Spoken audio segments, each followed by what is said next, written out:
Tanzania, huyu mzee Clemence Mwandambo, najua hapa kuna namna ameongea ka clip wakati jihoji kwamba hivi kwa nini Watanzania mwanzoni walikuwa wakiniita shujaa, lakini kwa nini leo wananitukana matusi, wananiambia ni msaliti. Sasa na kuwekea ka clip kake akakasikiliza, alafu nije niongee naye mawili matatu, nimfahamisha ama nimkumbushe kwa nini amefikia stage ya kuitwa ni msaliti, kwamba lizela hovyo, pengine yeye hajui na pengine alichokiongea kwenye interview yake anakichukulia kawaida.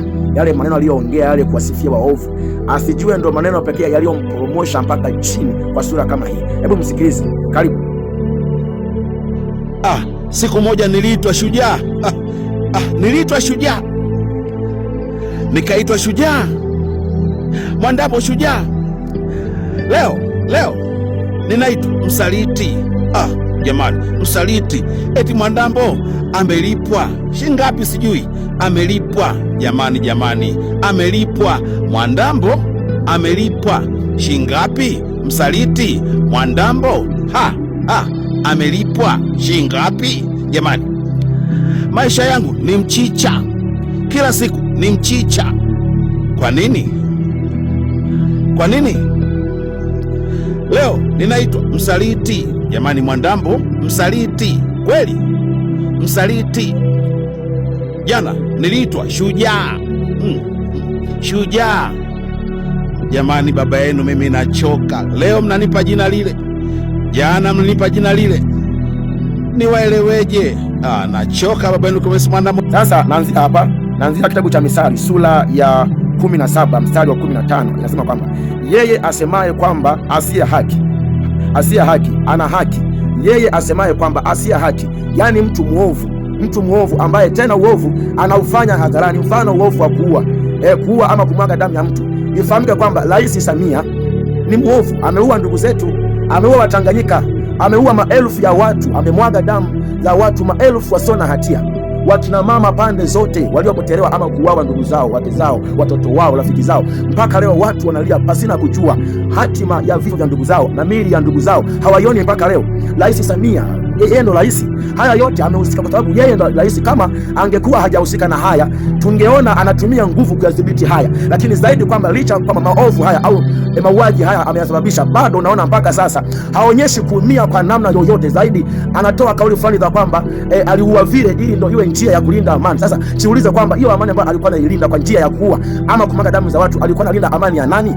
Amani ya nani? Kwa sababu ambao wana amani au wako salama, wanacheka, wanakula vizuri, ni wao wenyewe waliokalia kiti hicho ambacho wamekalia kiti cha damu. Yani wao, yani kama ni amani wanailinda amani yao, sio Watanganyika. Na mimi ninachojua ni kwamba Tanganyika au Tanzania mpaka leo tunalia kwa sababu ya damu na vifo vingi ambavyo vimetokea. Sasa yeye asemaye kwamba asiye haki ana haki, yani kwamba kama hivi Samia ameua ndugu zetu, ameua watu maelfu ya watu, halafu wewe mzee Mwandambo unatokea unamsifu kwamba ni mwanamke shujaa, unamwelewa sana, halafu kwamba hakuna chama kizuri kama CCM, na kwamba mnaosema kwamba Samia must go, akigo pale mtamweka nani? Uliongea maneno kama hayo, clip yako hii, maneno kama uliongea, na hili nitalisema daima, na ninawaomba sana wasinichukie, wanielewe kama mimi Mwandambo sina nia mbaya na hili taifa. Nampenda Rais Samia, nampenda, ni mwanamke, ana kipaji. Ukiangalia miradi yote ya Magufuli amefanya, bwana Mwalimu Nyerere, SGR, amejitahidi, hata shule zikajitahidi kuboresha.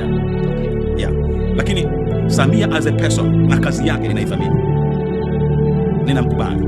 Mimi siwezi kusema na vijana wanasema Samia must go, akigo then utapeleka mjomba wako pale Ikulu. Unasema Samia must go. Okay, kago. Unaweka nani? Unakuta wewe ni kibaka Kinondoni, unasema Samia must go. Okay, pale ataenda kukaa mtu mwingine, sio wewe. Akigo Samia ataenda kukaa mtu mwingine, sio wewe. Hivi Watanzania waliofiwa kwa maneno kama hayo machafu, maneno ya kama hayo uliongea, watu wakueleweki, Watanzania wakufikiriji, yani sababu ni mfano wa mtu ambaye umeungana na muuaji. Wewe ni sawa na mtu, yani kimsingi ni kwamba kwa hiki ambacho mzee Clemence Mwandambo umekifanya, siku Mungu atakapoleta hukumu ya haki juu ya taifa hili, kwa hukumu hawa wote waliotenda mambo ya uuaji, kusurumu uhai wa watu kwa sura kama hii, nikwambie kwamba umejiingiza kwenye mkondo wa moja ya watu ambao kizazi chako yani hakita kuja kuepuka malipo ya laana hii ambayo umeshiriki kwenye mkondo wa waovu. Yale tumaneno machache aliyoongea yameharibu kila kitu, kwa sababu hakuna kitu chochote cha maisha haya iwe fedha, yani chochote kinachoweza kutosha uhai wa mtu. Sasa Rais Samia ameua watu wengi, ameondoa uhai wa watu wengi. Sasa kwa hika ambacho amekifanya Rais Samia, nikwambie kwamba hakuna aina yoyote ya mradi ambao atautengeneza au hakuna barabara atakayoijenga, za shule, yani chochote, ahadi yoyote ambayo ataifanya kwenye nchi ya Tanzania itoshe thamani ya uhai wa damu za watu ambazo amezimwaga, isipokuwa nikusomea hapa katika Hesabu.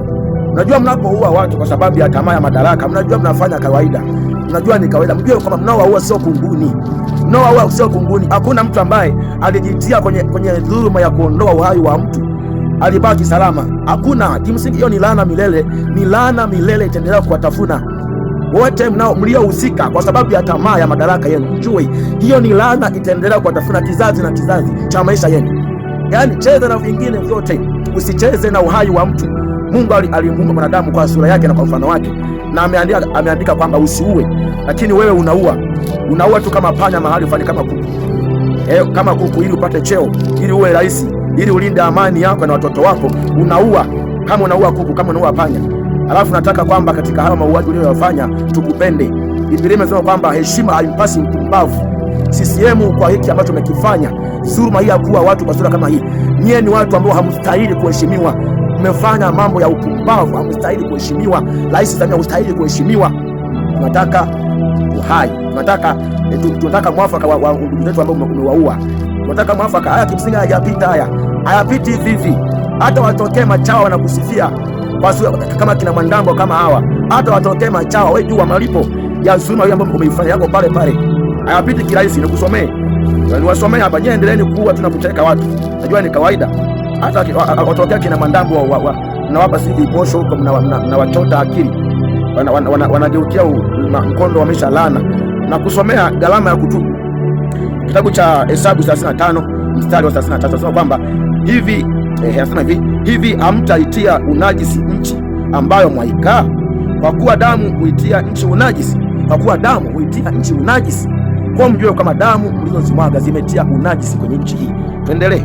Anasema hivi, wala hapana sadaka itoshayo kwa ajili ya nchi. Hakuna sadaka, hakuna mganga, hakuna shehe, hakuna mwamposa, hakuna makasege ambaye si aombe maombi laana hii iondoke. Yani hakuna kinachoweza kutosha kuiondoa laana ya damu hii ambayo sisemu umeimwaga. Hakuna sadaka, hakuna. Sikia hapa, kwa ajili ya damu iliyomwagwa ndani yake. Yani hakuna sadaka inaweza kutosha kuondoa laana kwa ajili ya damu iliyoimwaga. Anasema hivi, isipokuwa ni damu ya huyo aliyeimwaga, isipokuwa ni damu yenu mliyemwaga damu kwa sura kama hii. Mahali pengine Biblia inasema kwamba auayo kwa upanga atakufa kwa huo. Aliyemwaga damu ya mwanadamu, damu yake itamwagwa na mwanadamu. Sasa Clemence Mwandambo, wewe jua tu kilichopelekea watu wakuite ni mtu wa hovyo, mzee wa hovyo, lizee la hovyo, unezeeka hovyo, ni kwa sababu ya maneno machache tuliyoyaongea hapa. Haya tu. Wewe jua uhai wa mtu ni uhai ambao mtu akishakufa uwezo ukaurudisha kwa zawadi yoyote, kwa pesa yoyote, kwa kujenga barabara yoyote. Yani hakuna kitu kinachoweza kutosha uhai wa mwanadamu. Sasa viongozi hawa wameshindwa kuthamini uhai wa watu, wametanguliza mbele tamaa za madaraka na vyeo, wanalinda amani yao na watoto wao kwa kuua watu wengine. Alafu wewe leo unawasifia kuwaita kwamba ni mashujaa, ni chama pekee, hakuna chama kingine.